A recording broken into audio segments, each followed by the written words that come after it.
if I told you there are some very smart people who believe that every person who exists, who has ever existed, is essentially the same person? If you aren't already familiar with this concept, your instinct is probably to dismiss it as a crazy idea. That was my reaction when I first heard about it. But the more I delved into this idea and read the logical and philosophical arguments for it, the more I came to see that this wasn't some kooky New Age type idea. It's an idea with a lot of logical points supporting it, and it's an idea that resolves a lot of the perplexing and confusing aspects of consciousness and existence that many thinkers have puzzled over.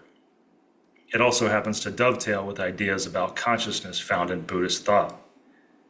This idea goes by different names. The most common name for this idea is Open Individualism, coined by Daniel Kolak, who is perhaps the person most well known for this idea. He's a philosopher and the author of a book titled I Am You, The Metaphysical Foundations for Global Ethics. Another name for this idea is Universalism, coined by Arnold Zuboff. Arnold is known for a 1990 paper on this topic titled Oneself, The Logic of Experience. He also has a book coming out titled Finding Myself, Beyond the False Boundaries of Personal Identity. I'll read from the foreword of that book, written by the well-known philosopher Thomas Nagel. Zuboff proposes and defends with creative philosophical arguments a radically original conception of the mind, according to which the distinction between selves, between me and you, for example, is an illusion. There is only one subject of consciousness. It is the subject of all consciousness, and it is equivalent to the first-person immediacy shared by all conscious experience. The separate bundles of experience in the lives of distinct conscious organisms do not have separate subjects, but share a universal quality of subjective immediacy, which it is easy for each of us to mistake for a unique individual I in our own case." End quote. So that's a pretty succinct summary of what the idea is about, although of course if this idea is new to you, there will be much more to say before you get the idea of it. Nagel goes on to say, both the conclusion and the argument will certainly seem incredible, even outrageous to many readers, but the whole is presented with such care and skill that it should be regarded as an important contribution, even by those who are not persuaded. The relation of the mind to the world is so mysterious that it is not philosophically reasonable to dismiss any view, however radical, out of hand. End quote. I wanted to start out emphasizing that there are some serious and respected thinkers who explore and believe this idea, to help show that it is far less kooky than you may at first be inclined to suppose. Thinking that it's kooky is entirely natural. Paradigm-shifting views will all sound pretty kooky at first. They may even strike us as threatening and angering too in various ways. In this episode, I'll talk to Joe Kern, who writes about open individualism on his blog, and in his book, The Odds of You Existing. Joe is not as well known as the philosophers I've mentioned, but he has been thinking about these ideas for a long time, and I think he has some strong and highly accessible writings on this topic. If you're a fan of the TV show Severance, you can find some pieces by Joe that tie in Severance to open individualism. You can find Joe's site at applebutterdreams.wordpress.com. Also, you can get a free copy of Joe's book on his site. Joe's work has focused on what I see as a strong angle of attack for demonstrating this idea to people.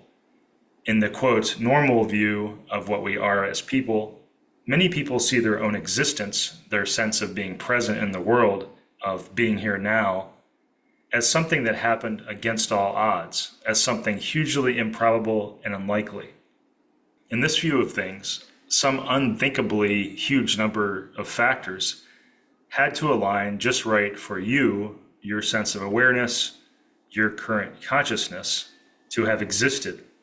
Often this is imagined as maybe the right egg and the right sperm coming together in just the right way at the right time to produce you, the consciousness listening to these words right now.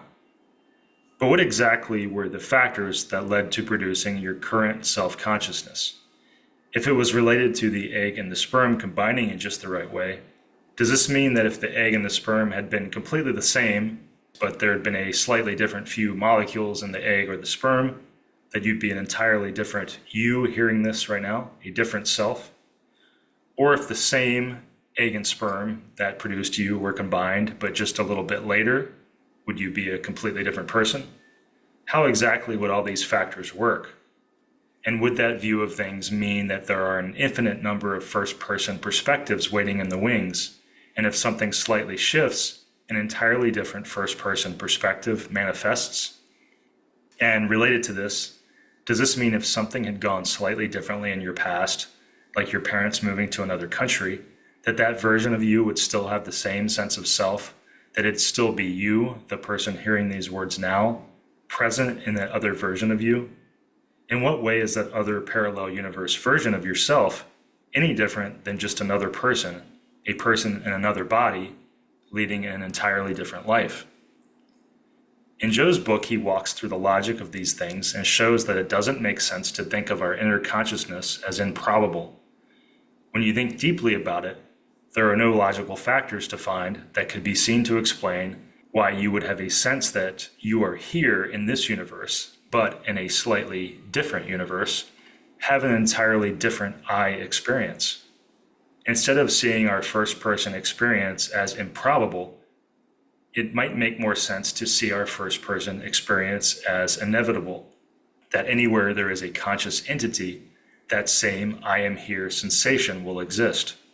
In other words, you will exist wherever a conscious being exists.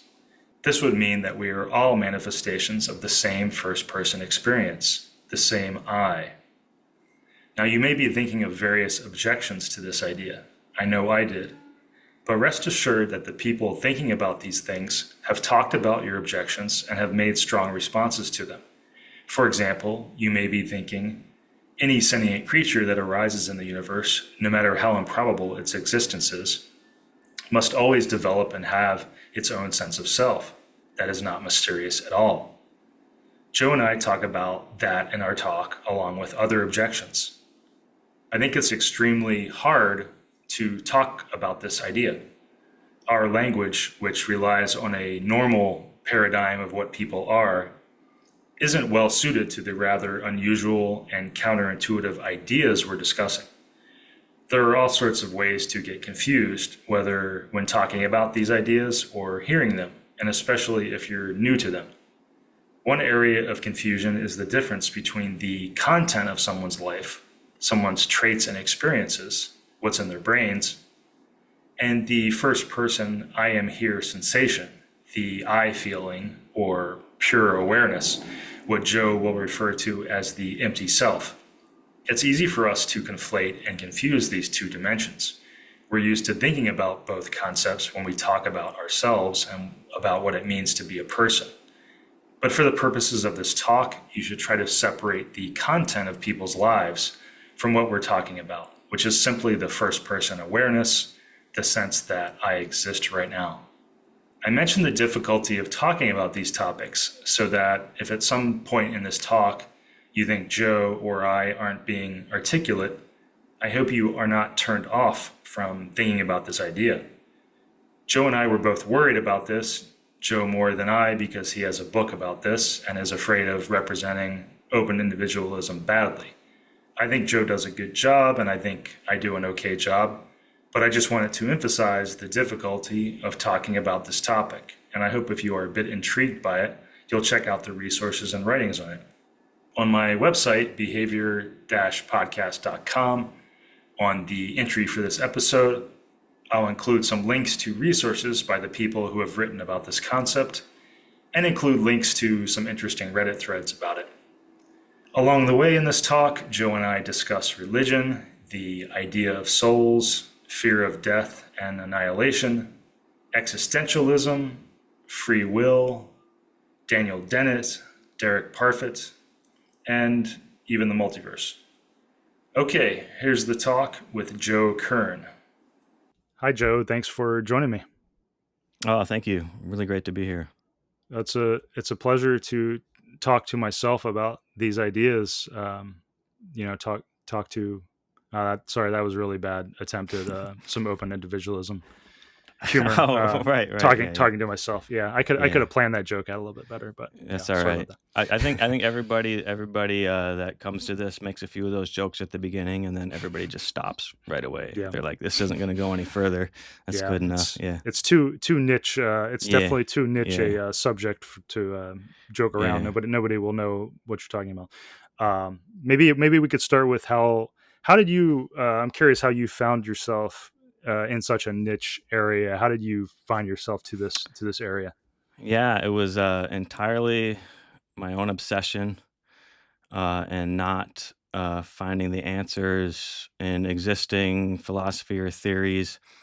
Um, and so I just kind of like found my way to my own answer. The question I was trying to answer was, so I started out as when I was young, I grew up a Christian. You could call it fundamentalist, evangelical. My family was quite thoughtful and intellectual, so I don't want to give the impression of like the stereotype of those words. But I was a Christian. I believed in heaven and hell. I believed I had a soul or was a soul, uh, and that when I died, that soul was going to go to heaven. And that mostly seemed all well and good to me. And then I went to a Christian college, started out even as a Bible major, intending to go into the ministry like my grandfather did. And then toward the end of my college, it took me 6 years to do undergrad. Like the last 2 years, I started to doubt my faith. And really, like the first seeds of doubt were really about the social issues like homosexuality and women being allowed to speak and lead in church. I just found myself after a time not being able to like really accept those teachings anymore. I did it first, but then I was like, nah, it doesn't seem right. And then so I kind of lost my faith over those issues once I realized I could make my own choices about that. Like I just didn't believe homosexuality was wrong. And so I made that choice. Whatever the Bible said, I made that choice. Once I made that choice, I realized I was free to choose about everything, what facts I believed and what morality I believed. And so that kind of led to my loss of faith. But along with the loss of faith, I lost the belief in heaven and a soul, and I didn't like that. I didn't like the idea of annihilation and death. It just terrified me. I think I've been speaking to people about this for 20 years. A lot of people have different things that they fear in death. So I understand now that my concern isn't like the only concern that people have, but this was my concern, like just ceasing to exist, not being anywhere ever for all eternity. It's really uncanny. It's hard to even fathom in the same way that it's hard to fathom what it was like, like not existing before you were born, right? Both of those things, just non-existence is completely hard to fathom and also kind of terrifying. And so I was thinking about this and so I didn't like that idea, and I was kind of holding on to the idea that I might still be a soul, even if I didn't believe in God or specifically the Christian God or something. There might be like a universal soul or something. I was holding on to that idea, and then I was doing more reading, and I got more into like science. I actually was a science education major in college, and I started. I met a friend who I was still kind of doubting evolution. Even after I stopped being a Christian, I still doubted evolution a bit. And I met a friend who turned me on to Richard Dawkins. Oh, yeah. And he started me on. Have you read Dawkins? Yeah, and you also quote some Dawkins in your That's your right. book, That's right? right. Yeah. Yeah. Have you read The Selfish Gene? I have not. No. You have not? Okay. So I started out with Climbing Mount Improbable, which is a great underrated book of his. Convinced me evolution was true. And then my friend had me read The Selfish Gene, which I read a few years later. Absolutely devastated me. So yeah, The Selfish Gene like really devastated my worldview. I was still holding on to wanting to believe in a soul. And I read The Selfish Gene, and it's this whole theory about, how it's like the replicator molecules are the entire reason that any life exists. It started out as just bare replicator molecules. You read chapter 2 of The Selfish Gene, which I recommend to everybody. It's a short chapter, just mind-blowing chapter. So just these bare replicator molecules, and it's kind of like an algorithmic thing. Like just the fact that the molecule that replicates itself more than the others is more successful. It's like a tautology. It's like saying that the person that runs fastest in the race wins the race, gets there first. The molecule that replicates itself more has more copies of itself around. And that process, according to Dawkins, which I agree with, I believe, is the entire reason that life exists, including human beings. And so you end that book. I ended that book, he ends that chapter too, like, we are he uses this contentious language, we are the robots. Uh, uh, inside of us are the replicator molecules, and we are the robots doing their bidding. We're the carrier for these things Exactly, that are exactly. Yeah. That's what, and so I ended that book like just like, oh, that's what my existence is. So evolution is, this is my existence. This is why I exist, is just because of this. And I was depressed for a couple days, and I was thinking about it, and then I sort of launched back to a thought. I remember I had this thought when I was 5 years old. I remember I looked over at my brother sitting in the kitchen as he was talking to my mother, and I just struck me all of a sudden, like, why is he him and I am me? Why not the other way around? Why am I not him and him me? Or why was I born as this person than somebody else?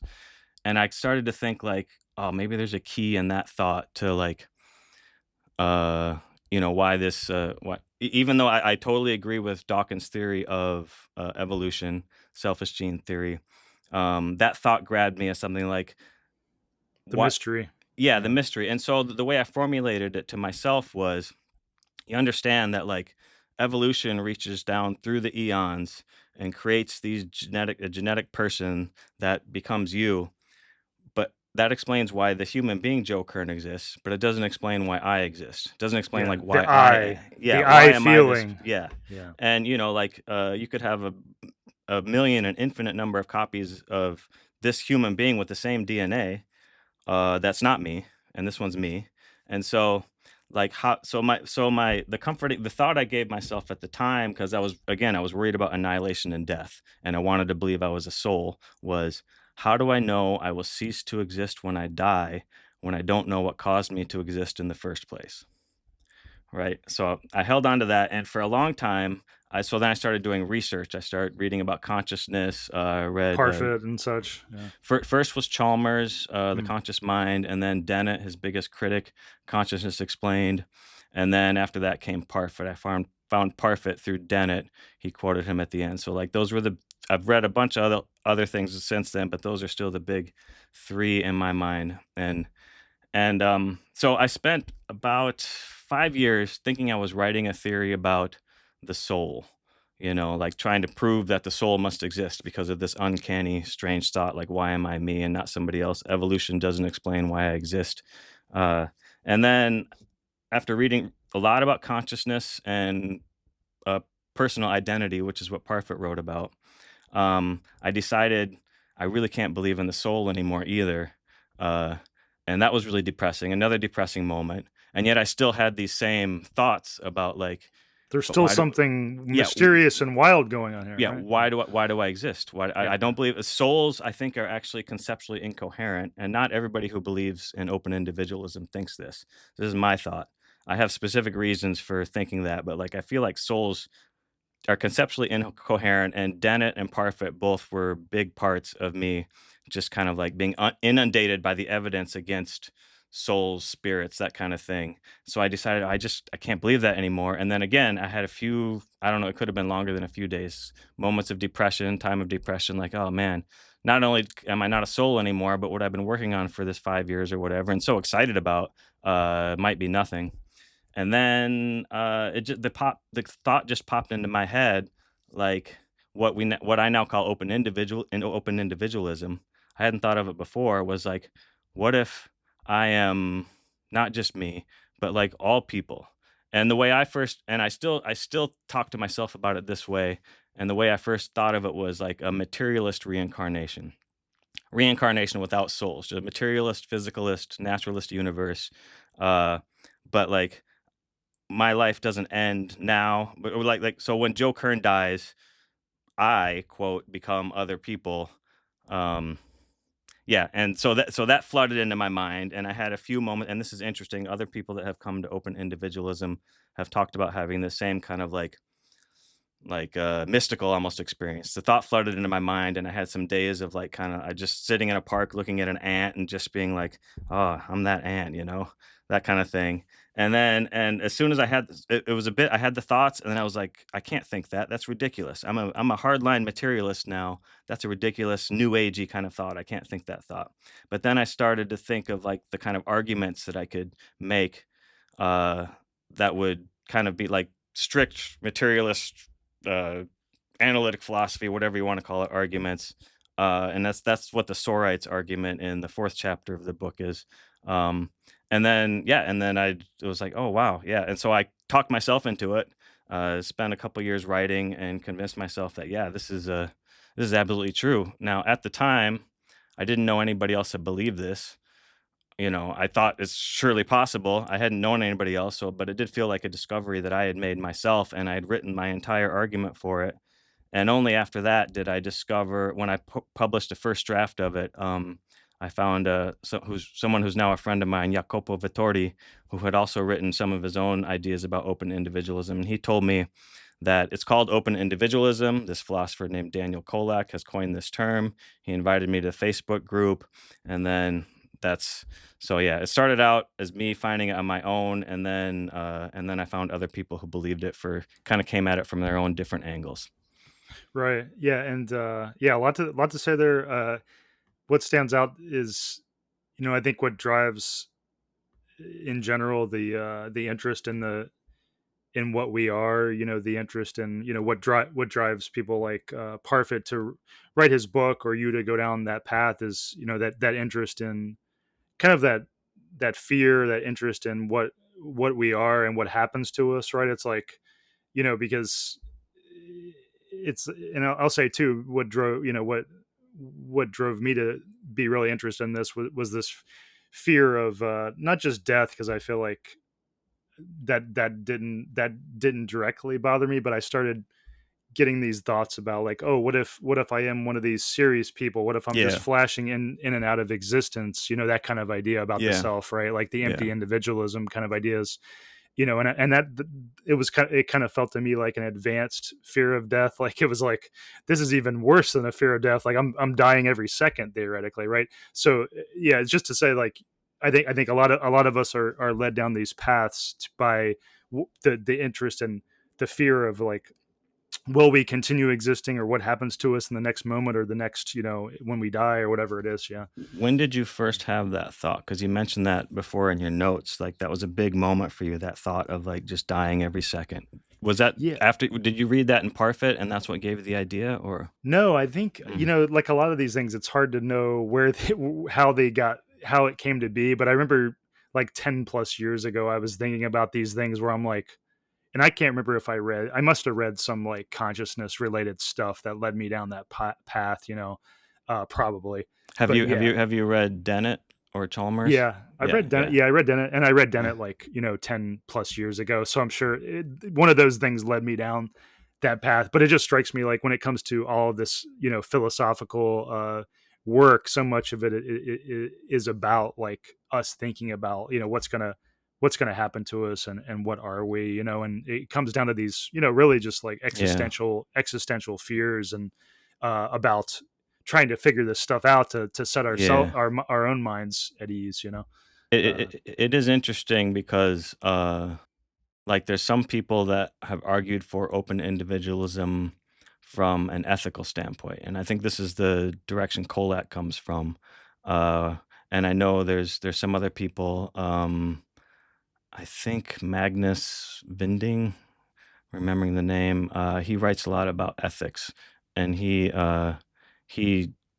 takes open individualism as a reason to believe in like a certain ethical idea, certain morality. Treating others as Yeah, yourself. yeah, and I Yeah. and Kolak, I don't see anything about. Oh, by the way, I want to say, I told you my whole story, uh, and that should explain why I'm not qualified to talk about anybody else's ideas about open individualism. I know a bit about it, but I don't want to speak for anybody because I really know my theory well, and I don't know anybody else's theories that well. So, but I can say that, yeah, I don't remember seeing anything in Kolak about fear of death, fear of annihilation. He seemed to really be focusing more on, as I feel like the ethical consequences of open individualism are pretty obvious. It's going to make you want to treat everybody as though they're yourself. You're just going to treat people better and want and care more about the well-being of all other conscious beings. Mhm. Yeah. Yeah, you have a pretty good, you've been talking about this for a while. I'm curious if you had to give you like your 30-second to minute kind of elevator pitch, and I think you have a pretty good summary of this on your website. But do you want Oh, to okay. kind of talk about, because yeah, maybe you can run with that. Yeah. So my brother asked me for an elevator pitch last summer, and I've been kind of avoiding talking about this for years because I got tired of hearing myself talk about it. Obviously, we're recording now, so this is a good time to do it again. But yeah, just like kind of ruining parties and things and cornering people. But my brother asked me, and I demurred, and then he asked me again. I'm like, all right.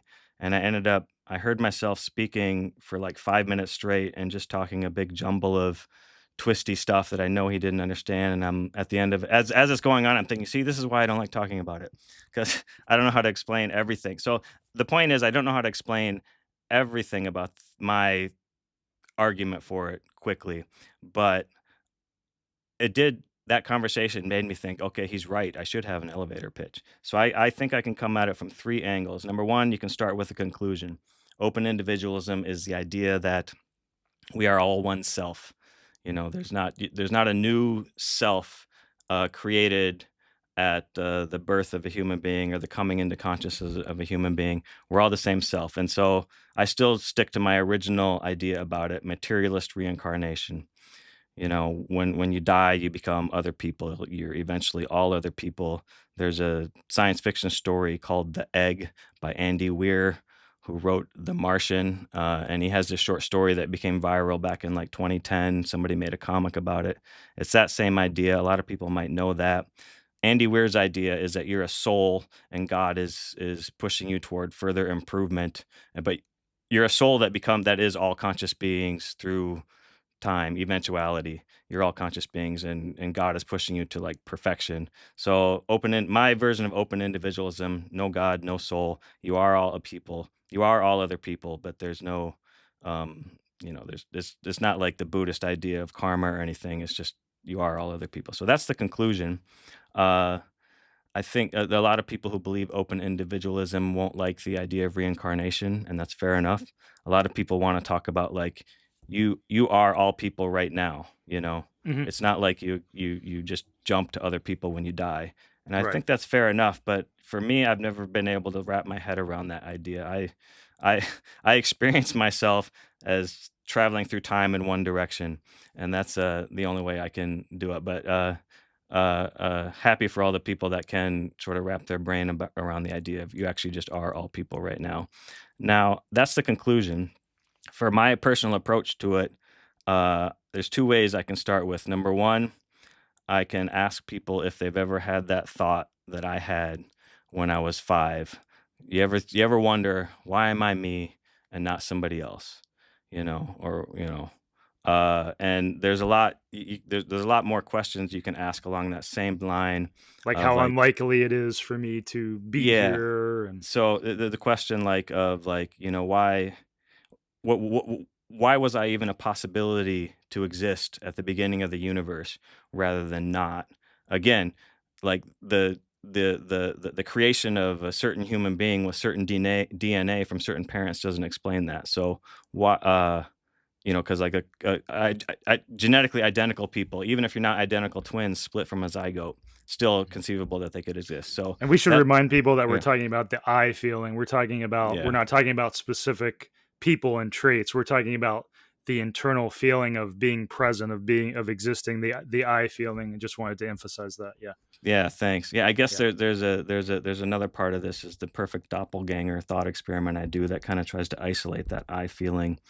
But maybe we can get to that later. So there's that. So you can start with that question. And the thing I find is when I ask people that question, a lot of people have had that thought, and it's pretty common for young people to have it. And there was I cannot remember who wrote the paper, but there was a book he quoted of. There's a novel where there's a little girl named Emily who's 7 or 10 who has the same realization. Just one day is playing and all of a sudden looks down and it's like, oh, here I am, here and now I'm stuck with this now for the rest of my life. What am I doing here now? Here, you know, uh, Why am I here? Yeah. yeah, not being very articulate about it. But so I'm not being articulate. The novel was quite good. Yeah. So that's one way I can kind of. It's not really a pitch in the idea, but telling people what I'm talking about, and a lot of people recognize that idea, like, oh yeah, I've had that same thought, and so that might be a hook to get people into the way I'm thinking. But a lot of people have never had that thought and don't understand what it's about. And again, fair enough. So then the third way I might say it is like, have you ever thought about what are the odds of you existing? What are the chances of you having come into exist? People think about this a lot. What are the chances of your parents meeting? That one sperm, that one ovum had to join. If it had been any other sperm, you wouldn't exist. This combination of DNA had to come into existence. And so that's another way into it. And you think, yeah, boy, I'm really amazed at how long the odds are that I came into existence. And yet I did. Like, that's shocking. And I feel so lucky. And my point is, and everything I've written is that that doesn't make any sense. You can't think about the odds of you existing, and yeah, and you might be able to jump ahead and see how open individualism solves that. If you are all people, then then you exist no matter what consciousnesses exist.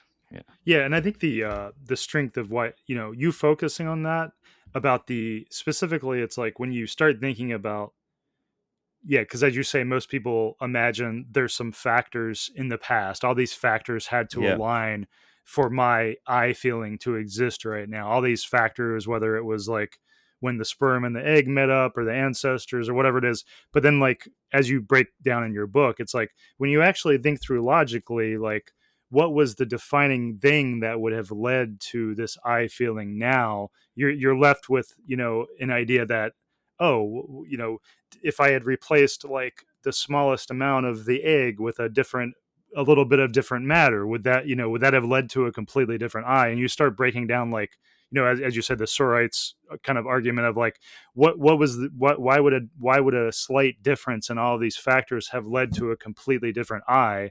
You start realizing, like, oh, maybe the most efficient answer is that I am the I that I'm feeling now was inevitable, and if the I that I'm feeling now was inevitable, then I am everyone, right? Like, that's kind of yeah, like the logical steps that you walk through. But yeah. I really like that approach because Oh, thank you. I had come at it from different angles, and somehow I had never really even thought about the common thought that, like, oh, it's really rare for me to exist and all these Yeah, factors had to align, which is interesting because I think the open individualism, you can kind of arrive at these things from different angles by yeah, examining different parts. for There's sure. different, like, parfait, like, thought experiments, and then but then I did like your focus because I think that makes it accessible to a lot of people who are like, oh yeah, when you start thinking about it, like, yeah, why would this specific combination of factors and all these things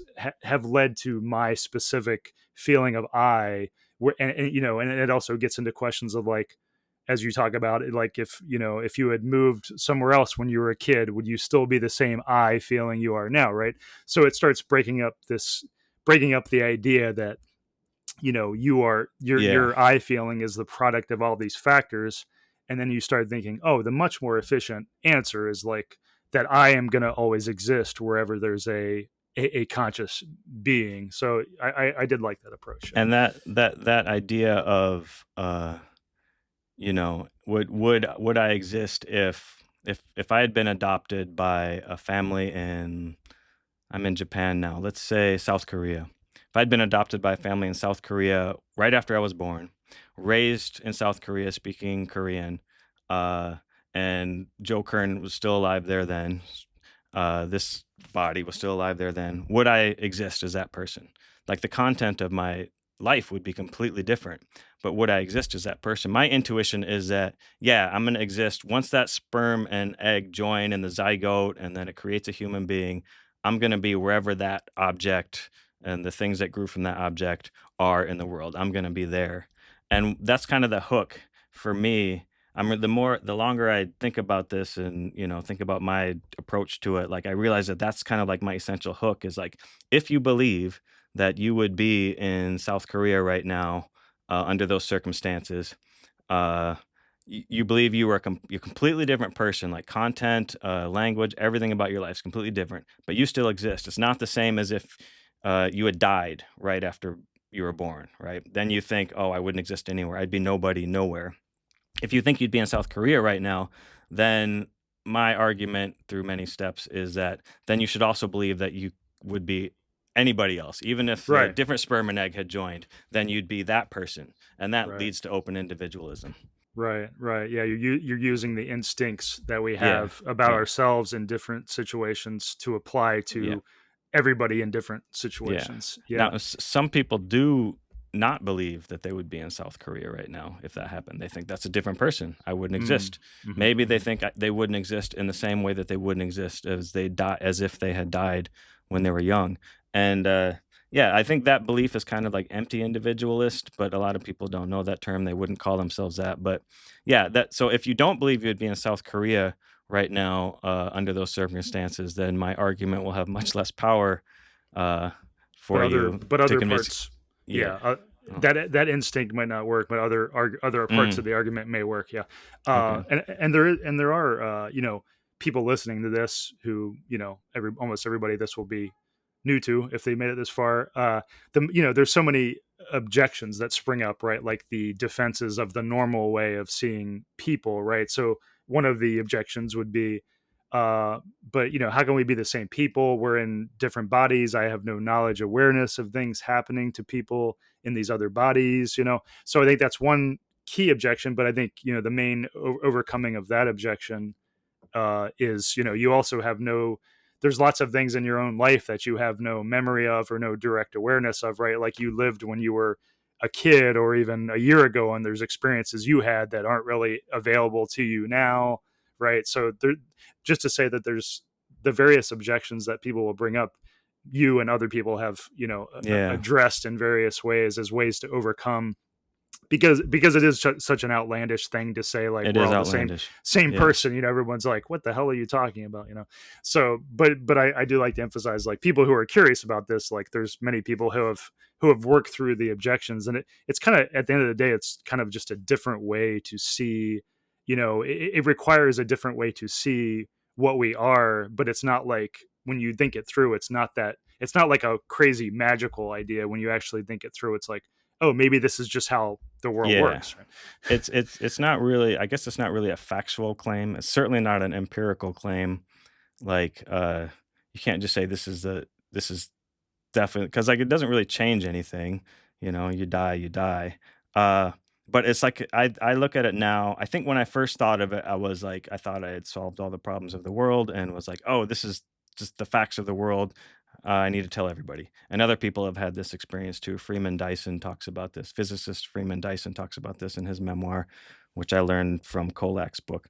But yeah, but now I think of it as like this is an option of a way to think about yourself. And it's not just like a new agey kind of dream option. It's, if you fancy yourself the kind of person who really likes rigorous, logical, reductive arguments, this is an option. If you have, especially, I'll say it from my point of view, if you've come along this journey of like coming to conclude due to science and philosophy and whatnot that maybe you're an atheist now, there's no God, there are no souls, and you don't like the idea of annihilation and death, this is a way to think about existence in a different way that can make you less afraid of death. Mm-hmm. And yeah. I was Go reading, ahead. and I do think, I do think it solves so many of the problems of consciousness and self. Like I was reading Zuboff's book that he Mm. sent me. Which book was that, by the way? I think it was like Finding Myself. I don't think it's published yet, maybe. But in the intro, he says something like, he basically says something like, I think there's many arguments in favor of open individualism, and basically none in the, normal ways of, in other ways of thinking about self and identity. And like, the more, I think he makes a compelling point. It's like it just solves so many of the weird kind of paradoxes when you start thinking through the thought experiments and It stuff. Yeah. solves, like I call them, the whole that question I started out with when I was 5. Why am I me and not somebody else? There's a word there's a term for that. It's called the vertiginous question. Yeah, I was going to mention And that. Yeah. there's a Wikipedia page for it, so I think that's what it's going to be called. I'm fine with that. There's a philosopher named, I don't know how to pronounce his name. I think it's Benj Helly, coined the term. He wrote a paper, so he coined the term. It's on Wikipedia. I call them the enigmas of existence. In what I've written, it's a far more pretentious name, but it does like fit like the fact that they're enigmas. They seems like something that needs a solution, and I found open individualism solves those enigmas. Empty individualism, which is another kind of belief, also solves them, but I don't know if we want to go. Yeah, It's and a bit harder to talk about. we could mention that briefly, because I kind of feel like it's two sides of the same coin. I mean, Yeah, and yeah, I will say, when you were talking about Parfit, I mean, I read Parfit's, Reasons and Persons, and I was left with this sense of like, yeah, but you're not really explaining. It didn't really explain much to me. It almost just explained away things, but it didn't yeah. really explain. And I was That's kind of left. interesting. I think you mentioned it too, where he didn't really. It was an unsatisfying conclusion I thought he had, because he basically was saying like, oh, well, a person, somebody is myself if they've got all my attributes, and and if I don't exist anymore, it's the same. He basically wouldn't mind going through the teleporter or being Yeah, recreated. yeah, yeah. But that was kind of unsatisfying, because it's like, in a way that I think open individualism solves more, because it's like, oh, well, if we're all the same, then that solves that kind of riddle of like, well, yeah, it's a very unsatisfying thing to say like, oh, you can destroy me but recreate me somewhere else. And I don't know, I'm probably not explaining it well, but it just seemed like I was left wanting more from like why he wouldn't care about being destroyed and recreated somewhere else, and with all the same attributes, which I think open individualism solves that paradox. I think, yeah. I really wrestled with Parfit for a long time. He was one of the first things I read early on, and I had a similar reaction to him as with Dawkins' Selfish Gene. I just found myself bulldozed into being forced to believe a lot of things I didn't want to believe. So I consider Selfish Gene and the third part of Reasons and Persons by Derek Parfit to be like the two most influential things I've ever read. And I basically agree. Like I agree with almost everything Parfit said. It took me a long time to decide that I felt free enough to disagree with some of the things he said, because like it's a masterful book, and but yeah, I think I think I disagree now with Parfit when he says that oh shoot. I feel like this might be a bit too in the weeds, but I guess I'll push forward. So Parfit kind of Parfit says sometimes identity is indeterminate, but he like he's I feel like he equivocates identity with existence, meaning, and I read that when I first read it, like, oh, sometimes whether or not you exist is indeterminate, and I Right. just thought, yeah, Yeah. It was like something about based on if there's another copy yeah, of you or yeah, something yeah, like yeah, that. yeah. Yeah. And I was like, I felt like I kind of have to accept this. Like this guy's like such a great, like everything else is so airtight, But I lived with that for a long time, and I just think I think there may be people talk about personal identity, and then they make that equivalent of like existence. And I try to separate those two ideas. Like, and Parfit concludes personal identity is not what matters, and so maybe we come together on this. Like, it's not what matters. But so and then he talks, and then when he gets into the fourth part, he makes his famous non-identity problem about like the actions we perform now are going to affect who exists in the future, And so there's an extra element to like our moral actions now, like around global warming or things like that. So I feel like Parfit argues for empty individualism in part 3 and then reverts to closed individualism in part 4 with a non-identity problem. And this whole thing I talk about with the odds of existing and everything, that presumes a closed individualist idea of existence. And that's kind of the standard idea that most people have. Like, this human being comes into existence. We now know from a sperm and an ovum, human being comes into existence. You just exist as that person for the duration. And when that human being dies, you cease to exist. Like a new self is created at that moment. A new empty self is the term I like to use now, is created at that moment.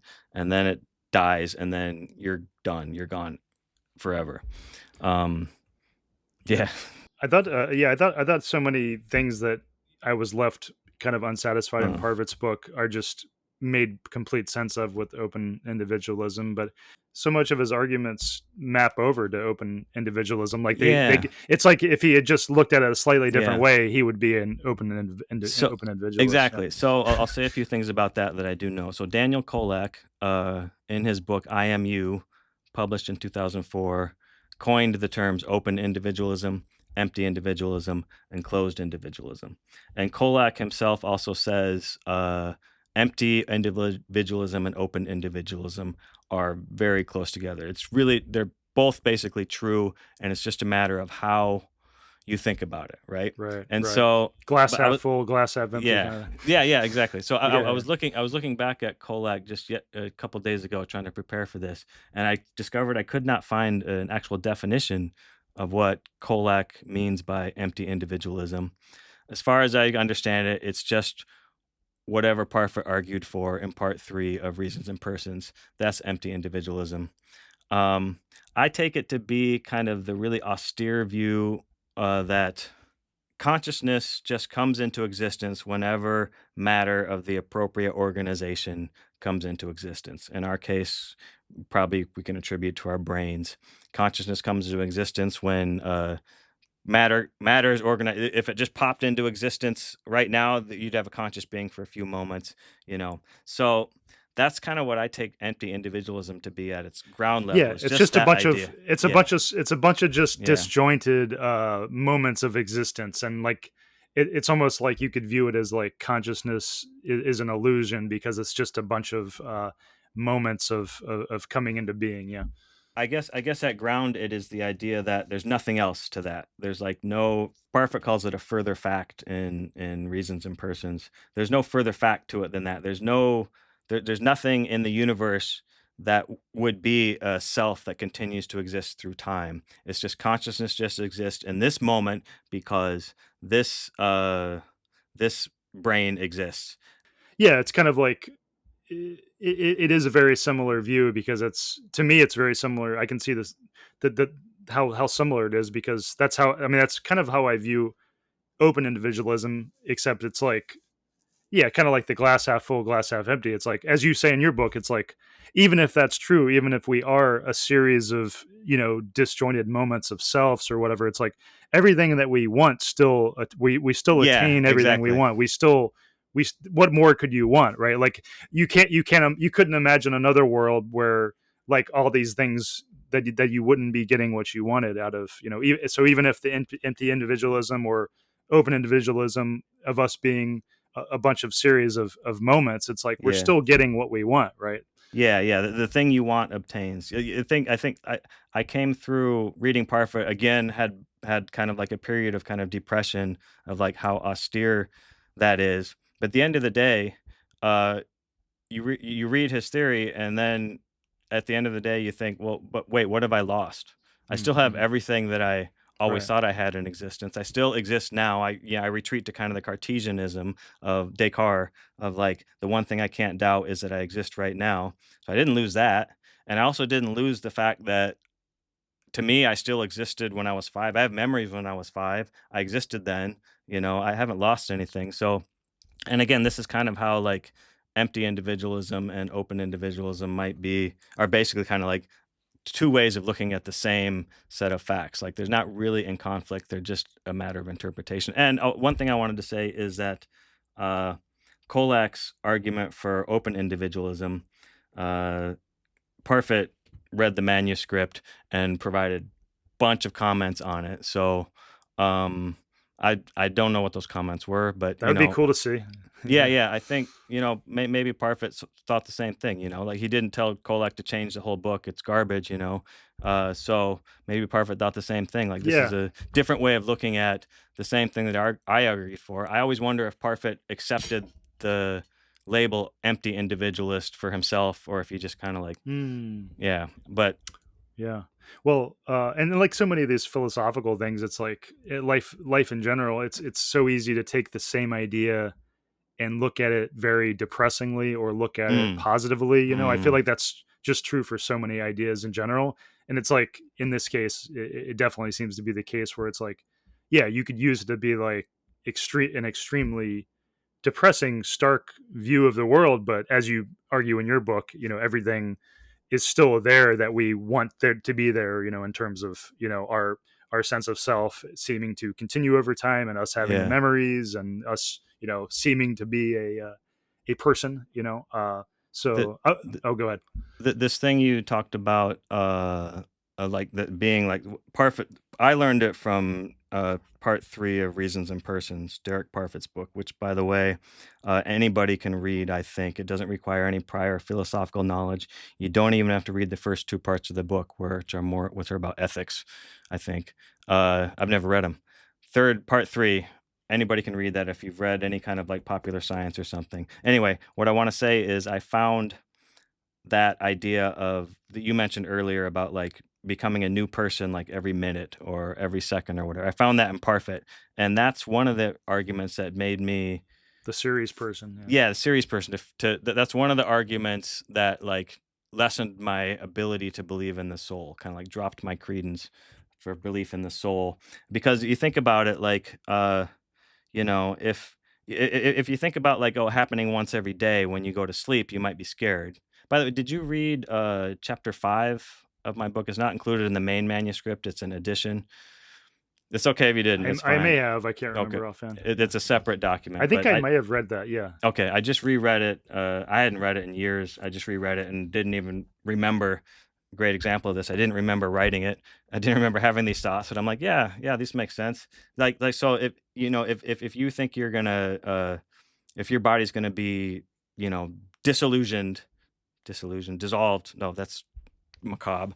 Destroyed. Destroyed in your sleep, and a brand new body, this exact same mental content, exactly the same, is going to wake up in the morning. You think, well, if this body's destroyed, I'm going to die and I'll be a different person in the morning. And you think, well, boy, that might be really scary. But then if you crank the time span down to like, what if that's what happens every second, or like, what if me and you, if this is back to like the thought about my brother, why am I me and not him? Like, what if our empty self, by the way, is just like the raw point of view, not including content, like the content of your mind. We have pretty good evidence that the entire content of our minds are physically embodied in our brains. So, but we still have this idea of an empty self. And so, like, what if our empty selves just like swapped like every second, you know? And would you notice that? Or like, if you think it happened like every hour, you might think, oh, I'd notice that. I'm going to be over there for that hour. I'm going to be over there where you are for that hour, and you're going to be over here. And then in another hour, I'm going to come back over here. I'm going to have all the content of your mind. I'm going to think I'm you at that moment. And then when I come back here, I'm going to think I'm me, but I'm going to be here, not there. But then you think about, what if that happened every second or every tenth of a second or every microsecond? You would just experience being this human being at that point, if it's changing that often. And then you realize, well, yeah, so It what have wouldn't you matter. lost? Yeah. What have you lost if you think about, it's kind of what you were talking about with Parfit. Like what have you really lost when you accept everything? You still have everything you thought you had in the first place. Yeah, I did read that section of your book. Actually, Mm. I had pasted a part of that section into something as a good explanation. But I was going to say when I was talking about the fears I had, where I was like laying awake at 3 a.m, imagining myself, flashing in and out of existence every moment, and a new self being created. I came to see that when I'm reading more about open individualism, and your work too, I came to see that as like, well, it's kind of ridiculous to imagine all of these different selves waiting in the wings to be Yeah. created and just, Yeah. coming into a new self coming into existence every moment.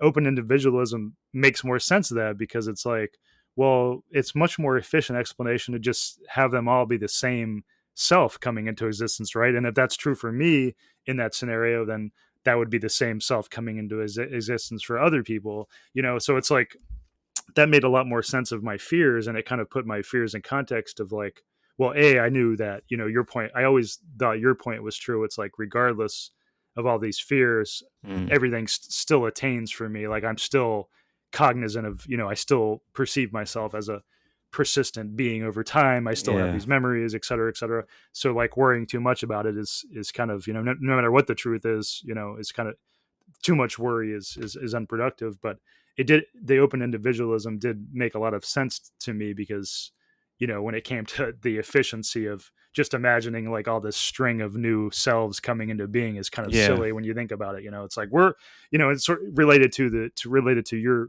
points in your work of imagining like, oh, if the sperm had slightly connected in a different way, a new self would have come into being. It's like, where are all these selves Where are all coming these from? selves coming from? Like, Yeah. Yeah. where's Yeah. this, just this repository, some people would be like, well, those are the souls waiting Yeah. to come into Yeah. existence. But, So, leaving so aside those kind of views. Yeah. my ultimate knockdown argument for myself of against why I couldn't believe in the soul anymore. This was a big part of it. This like series person thing. It's like, what are all these souls coming into existence, right? And what difference would it make? Uh, but the thing for me was like, I had this thought, and I've told this to people several times over the years. I don't know if anybody's ever understood what I'm trying to say, but I still think it's a good thought. Is like, if you can imagine God creating people, creating souls, right? And he's going to create you. He's going to create Joe Kern. He's going to create me, right? What could he be thinking about in order to create a soul that is me rather than someone else? If you take out all the characteristics of me, the genes, the whatever, with content in my mind, Just the like, sense of yeah, self. yeah. Yeah. From an objective standpoint, somebody outside, what could he think about to create the self that was just me and nobody else? That's my Yeah. Yeah. yeah. What would it be? There's There's nothing nothing. There's nothing. distinguishing, except, yeah, Yeah. it's just the feeling of I am Yeah. here. Yeah. Yeah, yeah, yeah. Right. And so when you realize, then when you talk about like the infinite number of possible selves coming into existence, it kind of like brings that thought out kind of starkly of like, well, yeah, there's no end to the number of eyes. If you believe the closed individualist idea that, we're each in separate self that comes into existence and then ceases to exist, then there's no end to the number of those that could be created. I think another common objection for people that are new to these ideas and haven't looked into it much. A common objection to this is, basically like, you guys are overthinking it. Every creature that comes into existence will necessarily have their own subjective sense of I, their own, sense of self. I think that's the most common objection. I see that, Yeah. when it Yeah, comes yeah. to the vertiginous question kind of threads online, people are like, you guys don't get it. It's, there's no mystery when there's an entity that comes into a being, it has its own sense of self, and there's nothing mysterious about it. And I have my own thought, and I can tell it, but I'm curious if you want to give a thought about that. Yeah, I think that's the most cogent criticism of my idea of open individualism. And it's the one I've wrestled with the most, kind of led me to a lot of the more in the weeds arguments that I've made. Chapter 3 of the book would be that section. And I come back to like using that idea of like, if you had been raised in South Korea, would you be there now? So I can't really reconstruct my argument off the top of my head, but every time I reread it, I become reconvinced. So I think it must be good. Yeah. But yeah, like I think so. What Parfit? Have you seen the TV show Severance? Yeah. Mm-hmm. Okay, so love that show. Just watched it for the first time 2 months ago, and it's like got me rethinking my whole theory more than anything has in a long time. I still believe my conclusions, but it's got me rethinking it.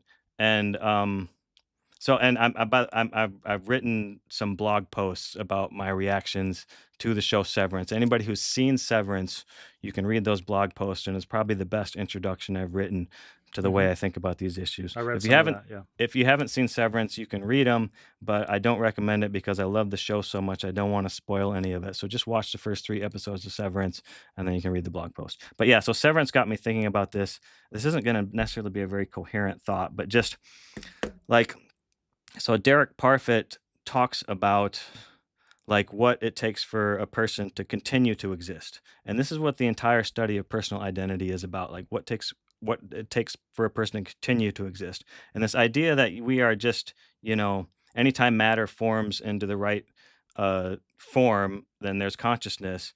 And so there's consciousness here, there's consciousness here, and then the only reason that those two consciousnesses think they're the same person is because there's a string of memories from one to the other. And I think that's kind of the empty individualism. So that's what Parfit argues for. That's the empty individualist idea. It's just like the most austere. Those are just the facts. There's nothing else. And I think that's true. Those are the facts. There is nothing else. It's just memory. And even like I was rereading Dennett this past year, and I don't understand his argument for the pure physicalist explanation of consciousness, but I think he's right that it is, but I don't understand exactly why he thinks it is. But I think a big part of his argument is that consciousness is a memory of things that the animal has already done. What we think, because, there's those studies like you think you're making a choice, but actually the choice was made. And then by the time you think you've made it, the body already made the choice, and the choice doesn't become conscious until like microseconds later or whatever. And like that's kind of like all of consciousness of there's all this stimulus coming in, and it's all being entered into your nervous system, but you're only aware of like one bit of it at a time, and it's really external factors or your own mind that triggers you of which part to be aware of. So that's a bit of a tangent. Consciousness. What was I talking about? Oh, well, we started out by saying the objection that like, hey, you guys are overthinking Yeah. There's just Okay. Yeah. So Parfit talks about so the entire study of personal identity is about like what it takes for someone to be the same person through time, right? But nobody ever a being that Yeah. persists over time. Yeah, that's the normal view of Yeah. And self. Parfit and nobody else has ever talked about like the origins, like what I obsess about. Like this, I understand it's a strange thing to be obsessed about for a lifetime, sperm and eggs, but that's what the belief is, and so that's what I talk about: the sperm and the ovum joining, the origins, like what makes a person come into existence in the first place. And I think Parfit kind of walks back a bit on what he concludes in part 3 and when he talks in part 4 about origins. And he even says like, his phrasing is much better, much more eloquent, much more careful, but basically that like, we must believe that you must believe you would not exist if that sperm and ovum hadn't joined. I mean, and even in a footnote, he says there's lots of questions we can have about identity through time, but surely no one questions this fact that you wouldn't exist unless the sperm and ovum joined. Right. Open individualism was too much of a crazy thing for him to think of. Yeah. And so to answer, it's not really a direct answer to that objection that yes, every I call it the everyone is someone viewpoint. Every conscious being is going to be someone, going to have that sense of self, and that's just a basic, easy fact to see. But it doesn't answer the counterfactual questions of like, in what situations, if the world had gone differently, in what situations do I place myself there? Am I there? And in what situations am I not there? What situations do I exist? What situations do I not exist? So it's kind of a roundabout argument against that, but that's the thought that I return to every time. Yeah, I think so many of the objections that people instinctually have are just manifestations of like they're basically manifestations about that, the normal view that represent the normal view that we are these things, these beings that have a beginning and an end, and then that persist over time. So somebody who says something like, well, it's very simple. When a creature comes into existence, it has a point of view, it has a sense of self, but they don't realize that that's just a manifestation of the view that it's very simple in the sense that there's this persistent being over time. Because yeah, like you say, we're not, you and me or open individualist are not denying that a creature has to have a sense of self, right? An entity has a sense of self, but when you actually dig into the complexity of it and think about it, there's not the idea that it's this persistent creature over time. This being over time is what we're talking about. It's what we're debating. And so the objection that an entity has to have a sense of self, and it's very simple. Yeah. It doesn't. It's not Yeah. really solving anything. It's saying what we also believe. But then but they think they believe it's a good objection because I think they're seeing it under the hood as like there's this persistent being over time.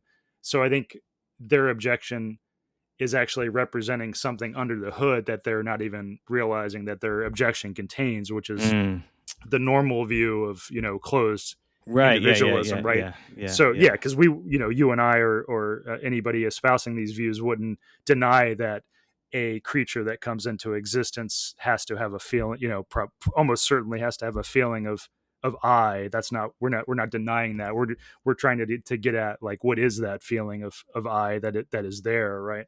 Yeah, so that's hard to talk about, but a lot of this is hard to talk about. Oh, it's all extremely hard to talk and about. I think we're about an hour in now, and I think the whole concept we're talking about is the empty self idea, right? And we've never even talked about what that is. Some people have no idea what that is. Some people are going to kind of have an intuitive idea of it, which is how I came at it. I do in the first chapter of what I wrote, the perfect doppelganger thought experiment is just this idea of like being replaced by an exact copy of me, but that isn't me, right? And you can imagine someone sitting next to you right now that is genetically identical to you and as similar as possible to you, but it's a different person. If you die, you're gone. That person keeps existing. If they die, you stay here.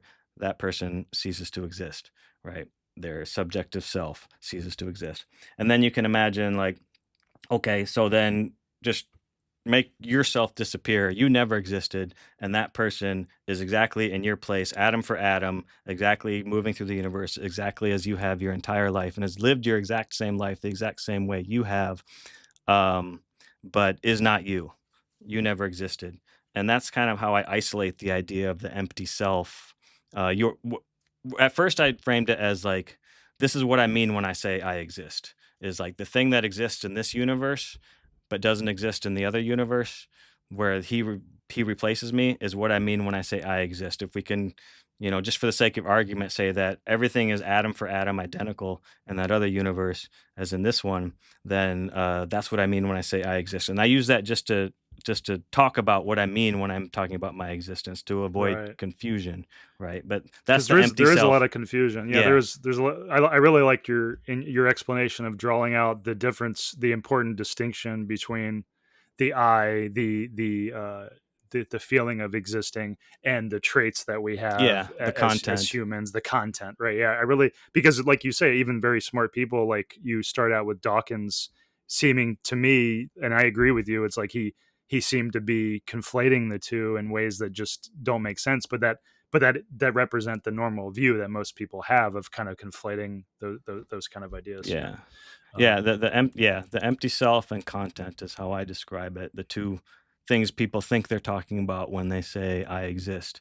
And for the Dawkins quote, it's from Unweaving the Rainbow, like the very first part. He states more eloquently than anybody this idea that you wouldn't exist but for the existence of this gametes joining, the sperm and egg joining, right? So I gotta say, it's the only point I've ever disagreed with Dawkins on.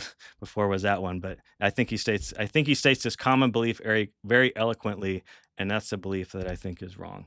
But it really gets into this instinctual feeling that it's such a natural thing to think, to see, because I think we all instinctually know it's very strange for us to be here. Like, by which I mean, it's very strange for me to be experiencing this, and we all sense that instinctually, and so we look for reasons why that strangeness must exist, and we say, oh, it must have been the chance encounters of all these things that happen, right? And it's understandable why, Dawkins and so many people, that is the instinctual view, because we're looking for an explanation of, like, we know that it's weird for us to be here, right? So we're Yeah. like, oh, it must have been all of this, but as getting back to your ideas, it's like, once you start examining it, it's like, so you're telling me that everything in the entire universe had to precisely align, and the egg and the sperm had, and all my ancestors had to do all this stuff, and we even had to, all these things had to line up, and the correct egg and sperm had to meet in exactly the right way for my,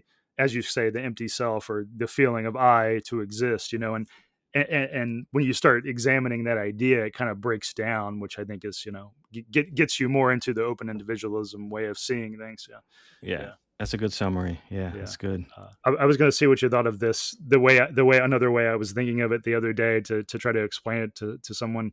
I was going to say, I would say, another way to see this is, I am no more myself in the next moment than I am you in the next moment, and that gets into maybe what you were saying about, it's hard to imagine ourselves, being the same sense of self across the board, like, at the same time. But that's kind of a way I was thinking of explaining it, where, Yeah. if we were talking about, like, series, if we were all kind of series people in a way, it's like, um it helps explain how we could all be this communal kind of manifestation of the empty self, or the I feeling.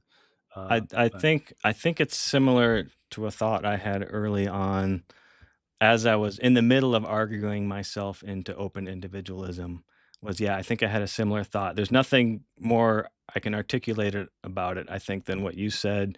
But yeah, I think Parfit, this is kind of what Parfit does too, when he talks about, if we loosen the connections between myself now and Joe Kern in the past, or Joe Kern in the future, we loosen those connections, then it also takes down the barriers between me and other people.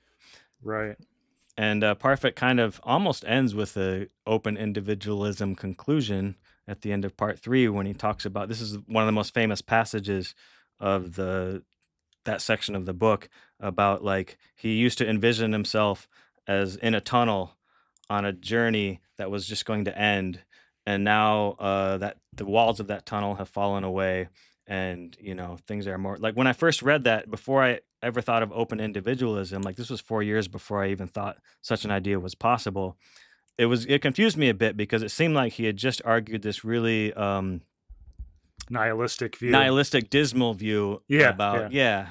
there's a better word I'm thinking of, but yeah, this Dark, view, yeah. dark view, that, like, we are nothing at all, uh, and then he ends with this. And so, again, I took him at his word that this is how he felt, because, like, I had tremendous respect for him after reading the entire part 3. So I took him at his word that this is how he felt, but I had to think a long time about, why would you feel that way after everything you just argued about the self and personal identity and existence? Why would that argument make you feel like more open to the world and other people and everything? Right. I think I understand it now. I don't think I can articulate it at all, but I think I understand it. Yeah, it gets into the relationship of the, so-called empty individualism and the open individualism, because, yeah, I think he probably did see many of the things we're talking about. He was just coming at it from a different angle that sounded kind of depressing, the way he explained it. But I Yeah. think I think he did. If I had to guess, I think he did see many of these points that we're talking about, and it's like, yeah, the glass half full, glass half empty kind of thing. Yeah. We gotta get Daniel Kolak to release his Derek Parfit notes. That would be, that I'd would, love to read them. I'd love to read them. Yeah. when the world eventually, embraces open individualism, that'll be like some of the founding, mythology, or documents of, Yeah. I agree. To be clear, I mean the notes Derek Parfit wrote about right, Kolak's Kolak's book. manuscript. Yeah. No, yeah, no, Yeah. totally. That would be really interesting to see. Yeah, that would be foundational. So yeah, maybe I can pivot over to, one of the reasons I find this, I've always found these things, these kinds of ideas, I've been drawn to them, and I would include in there, ideas about doubting free will and For sure. going down those rabbit holes. Yep. I think it's just because I've always had this instinctual kind of like, I don't know if maybe call it like low self esteem, in the sense that I see myself as, you know, and I think it's very easy to reach for. It's tempting to reach for kind of egotistical ideas of what we are as people, and like that we're some entity, some persistent entity that has a beginning and end, that we're this consistent thing. And I've always been drawn to the views or the ideas where I'm just an unfolding of some Mm. processes. I'm just a cog in some machine that I don't understand. I'm an unfolding of physical or other processes that I don't understand. So I think I've always been drawn to these things because I do When think, you say drawn, they're comforting or depressing? no, well, neither, maybe, or Okay. maybe depressing, but Okay. maybe it's, I've always struggled with depression and anxiety, Sure. so Yeah. I might be drawn to them for a low self esteem Mm, reason. mm. But however I come to them, they make sense to me because I can't help but see that we tend to overemphasize our amount of control in the world, Yeah, like for that we're sure. our specialness. We have a tendency to like think that we're special, that we are in control of things. So I've always been interested in these things that knock holes in that, because it's kind of like getting back to the Copernicus thing of, we would assume that the sun's orbiting us, and it doesn't come naturally to us to, we tend to think that we're the center of the Yeah, yeah, world. yeah. So just to say, I think a lot of these ideas, they can be very counterintuitive, but they can contain a lot of logic and power when you look at them, and then when you start examining them more, they're not nearly as depressing as they seem at first. Like, for Yeah. example, like I would say that about free will too. Like, I think a lot of people are disheartened by the idea that we might not have free will, and I actually think there's a lot of magic even in that idea, because that means, like, if I don't have free will, I'm still here experiencing all of these things, which is an amazing thing, even if I don't have free Yeah, will. yeah, And yeah. that means I'm animated by something that is Yeah, beyond yeah, me, yeah, right? Like, that's an yeah. amazing idea too. So just to say, I think a lot of these ideas go against our instincts, but they can be very interesting, and I think non-depressing, and even positive to examine. Yeah. Have you ever heard, I think it was Wittgenstein that said it. Now I don't know that much about the history of philosophy, but this is just a quote that anybody could have heard. I know it as well as anybody. But it was that people used to think that the sun orbited the earth because that's what it looks like, but they never asked the question, what would it look like to us if the earth orbited the sun? Right. Right. Yeah. Uh, Thinking about how it can yeah, manifest the yeah, same yeah, yeah, yeah. ways. Like Yeah. Yeah. our first impression of how things are, uh, that's what it looks like. But then you think about what other version of reality would look exactly the same Right. to us from our perspective. I guess that's Hmm. the point. But when you Yeah. talk about, okay, so you're talking about coming to like accepting free will, lack of free will, for example. Like my whole life has been a series of coming to accept things about the universe and myself that I didn't want to. And the first number one was Dawkins, selfish gene theory. Number two was Parfit, his tearing down of self identity, the soul. Number three was eventually the soul, which I think Dennett and a lot of other philosophers really helped. And then, the whole thing about the Earth orbiting the sun that had already happened before me. So I'd already grew up accepting that. But you can see like how, yeah, that's if you grew up thinking that the Earth was the center of the universe, then that is really messes up it can make you depressed. Like it really messes up your view of your place in the universe. It can make you really depressed. And so in my lifetime, I've gone through these steps, the selfish gene theory, lack of a soul, uh, and I came through on the other side, and then lack of free will. That was another big one for me, like that can be depressing, and I just find that like everything everything every like existential thing that comes up to me like that makes me really depressed for a short period or a long period, eventually I just come to accept it from one way or another. Like open individualism I came up with in order to deal with the lack of a soul. So but that's the only one I ever solved. All the other ones I just accepted. Lack of free will I just accepted. And I thought I'd come to all of them. I thought I'd finish like I thought I'd like come to every single like what new fact about reality is going to disturb me next. I thought I had like ended that. I'm like, great, I understand reality now, and I feel pretty good about it. So life is all right. And then recently, I finally Oh became no! What you stumbled across something new? another Oh one, no! another one. I finally became convinced that the quantum multiverse is the correct view of quantum Oh, mechanics. I've believed that for a long time. Yeah, Yeah. did So that we have does that that in common. depress you? Did that ever depress you? No, Okay. no more than the free Okay. will did. But Okay. Okay. we should talk about that another time. Maybe we'll We continue can. that I'll offline. just tell you Yeah. real quick my reaction. Yeah, like so I read David Deutsch's first book, Fabric of Reality.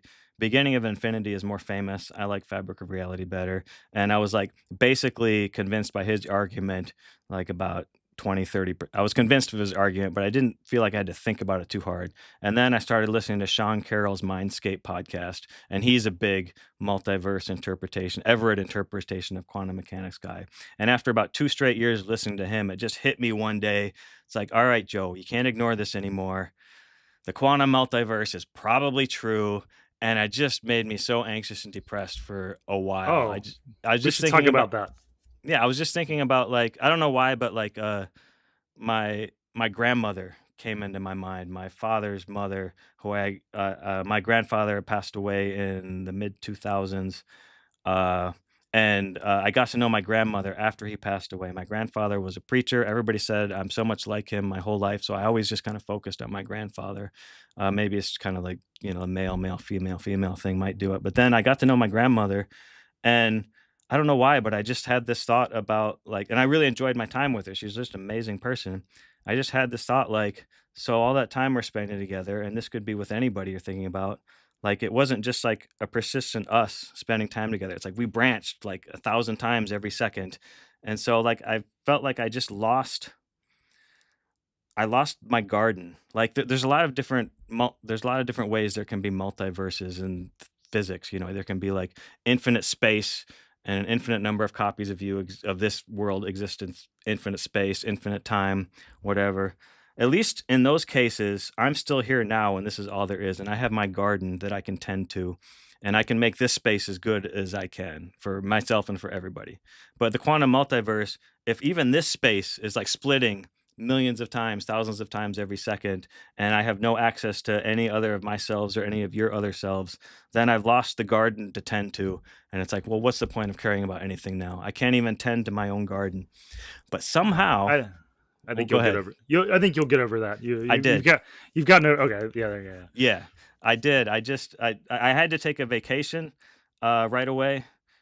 Timing worked out. I went on vacation. I can't sit at home and think about this anymore. And then I just finally, I don't know, I just kind of accepted. I still don't like it. I still hope it's not true, but I just kind of accepted it. All right, that's what reality Yeah. is. We'll talk more about that later. Sure. But we should end on the idea that I think some people, if anyone's still listening, they might think these are all very convoluted, complex ideas, and another simple solution to these mysteries is the one that, wait, maybe we do have souls, maybe there is something Yeah. special Yeah. to us, which, or maybe there's something, some mysterious process by which we are these consistent beings over time. So I just want to throw in that, like, even though I talk about this, I talk about the free will on the podcast.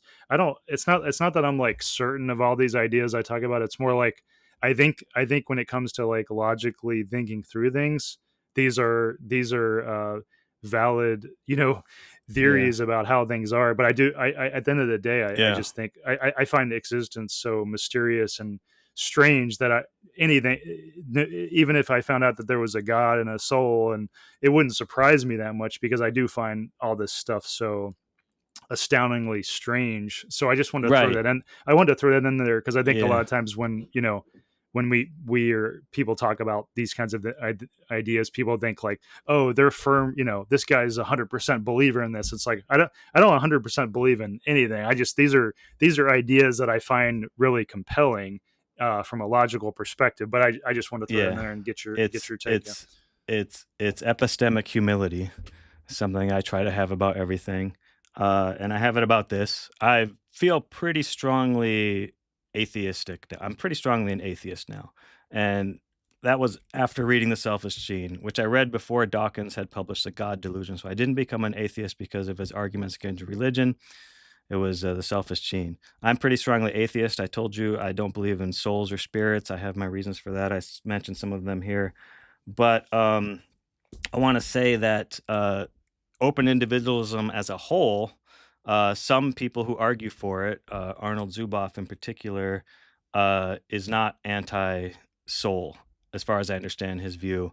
And I have another friend that I speak with a lot, Mineta Yurtashkova, also goes by Edralis online. She also says she still believes that souls are possible, but they still believe this idea, this universal self idea, open individualism. They just think that it's not necessarily purely materialistic theory. My version of it is, but it isn't necessarily. And another thing I should say about Zuboff is that he uses his own word for it, universalism. He doesn't use the word open individualism. That's Daniel Kolak's word. But Zuboff and Kolak are both people who have professional philosophers who have published peer-reviewed work on this idea of universalism in Zuboff's case and open individualism in Kolak's case. Yeah, I was going to put that in the intro. There's some Okay, real gotcha. there's some heavyweights, just to convince people like, hey, there's some, it's not just you and me. It's some other some very smart people who have gotten peer reviewed things out there. And yeah, I'm just curious though, if you somehow found out that there was like a higher power and there were souls, like how shocked would you be on a scale of 1 to 10? How shocked would I be? Would it be like how atheistic are you, basically? Yeah, I haven't thought of that, and actually, I don't know, maybe not so shocked. I mean, it depends on how because you've got humility. Yeah, it depends on how recently I read Richard Dawkins. If I've just read Richard Dawkins, I might be really shocked because like I find that guy just really compelling and convincing. But like in the end, like I still find so I was a Christian and I'm still nostalgic for those times sometimes, and I still find that comforting, those beliefs. The community was comforting for sure. I still find the beliefs comforting, and so I still think, yeah, actually, that would be nice if if that was true. So I don't know. It's hard. I can't really answer how shocked I would be about it. Maybe I would be really shocked, but I think I'm kind of open to. Yeah, you have the epistemic humility. Is that how you say it? Yeah, epistemic humility. Because I keep discovering new things that I'm either forced to believe or that I am happy to believe, but kind of like new beliefs as I go along. It keeps me thinking like, well, there still must be a lot I don't know, and there may be some reasons around the corner that jump out at me to make me believe something different than I believe right now. Yeah. Well, I think you're a lot like me because I've spent a lot of sleepless nights just laying in bed in the middle of the night thinking through things that really bother me, like what happens at the edges of the universe. And these kinds of ideas that things that you're never going to get an answer for. So I remember me and my brother talking about that when I was like 6. Like time goes. When did time start? What happened before the start of time? What happens at the edge of the other side of the edge of the universe? Yeah. Well, I think we have that in common. We like to make ourselves uncomfortable. Yeah. Do you still experience kind of depression around those big existential kind of questions, or is that something you've kind of? I think interestingly, I think it's lessened. Like I still have anxiety and issues about various things, but the big question things I think have lessened. Like I think that's related to thinking through some of these things and also reading existential psychology books, like my favorite book I recommend to people is Existential Psychotherapy by Okay, yeah. Irvin Yalom. It's like my favorite book. And so I think as time has gone on, I've been less stressed by these big questions. I'm more stressed by like more mundane everyday things. But Me too. Yeah. so I think it's gotten better. Yeah. Yeah. How about you? Are you? I guess you mainly have found peace with it, and I kind of, yeah, like I said, like everything that comes at me, eventually I find a way to accept it. I didn't think I was going to ever get comfortable with this quantum multiverse thing, but no, I don't think about it that much anymore. maybe that's a Yeah, future future episode we talk about. We can Sure. talk about that. Yeah, the psychological implications of dealing with the multiverse. Yeah. Well, I really appreciate it, Joe. Oh. Thanks for taking the time. It's been a blast. I have really loved this. Thank you.